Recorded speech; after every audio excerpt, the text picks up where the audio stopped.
जो अगर ऑलरेडी आप क्वेश्चन कर चुके हो तो आंसर देख लो, आंसर आएगा ऑप्शन सी।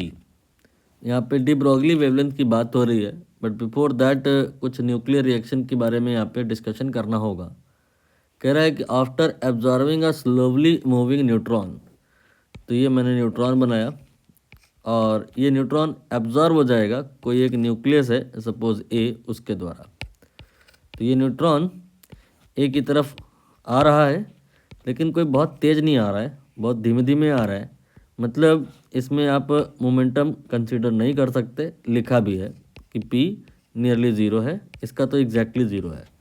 तो रिएक्टेंट साइड में ये जो दो लोग हैं, एक ए है और एक एन है, कहीं किसी में कोई मोमेंटम नहीं है, तो टोटल मोमेंटम रिएक्टेंट साइड पे ज़ीरो हो गया। तो स्वाभाविक सी बात है कि जो आउटपुट पर आएगा उसमें भी सिस्टम में कोई मोमेंटम नहीं होगा।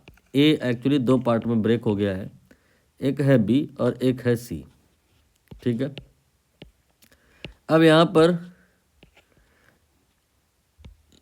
क्या कोई तीसरा पार्टिकल हो सकता है? जस्ट इमेजिन, क्योंकि अगर हम ना बताएं कुछ तो ऐसे ही तुरंत समझ में आएगा कि लो ये बी है, ये सी है, नेट मोमेंटम जीरो है, तो जितने मोमेंटम से ये आगे जाएगा उतने से ये पीछे जाएगा, और टोटल मोमेंटम चूंकि जीरो है तो ये momentum equal and opposite magnitude wise equal होगा। तो जितना डी ब्रॉगली इसका होगा उतना ही इसका होगा, क्योंकि डी ब्रॉगली वेवलेंथ मोमेंटम पर डिपेंड करती है, और मोमेंटम इन मैग्नीट्यूड अगर हम बात करें दोनों के लिए सेम होगा। ये इनकम्प्लीट डिस्कशन है। यहाँ पर कोई तीसरा पार्टिकल भी तो संभव है,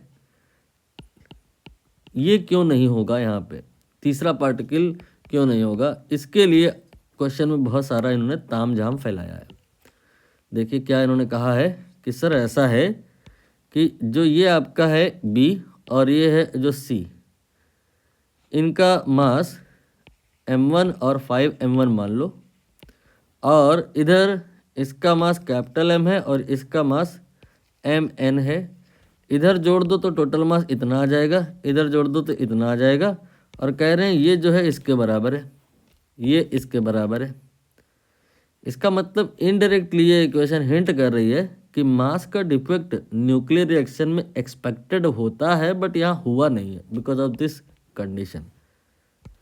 जो अगर मास में कोई डिफेक्ट नहीं हुआ है तो एनर्जी जो है वो रिलीज नहीं होगी, और अगर एनर्जी रिलीज नहीं हुई है तो फिर इसका मतलब यहाँ पे फोटोन आप किसी भी कंडीशन में, कोई तीसरा पार्टिकल किसी भी कंडीशन में एज्यूम नहीं कर सकते। तो इसका मतलब आपके आउटपुट में ओनली दो ही पार्टिकल हैं और नेट मोमेंटम सिस्टम का ज़ीरो था। So sum of the momentum of this two will be zero. जितने मोमेंटम से सी आगे जाएगा बी उतने से ही पीछे जाएगा।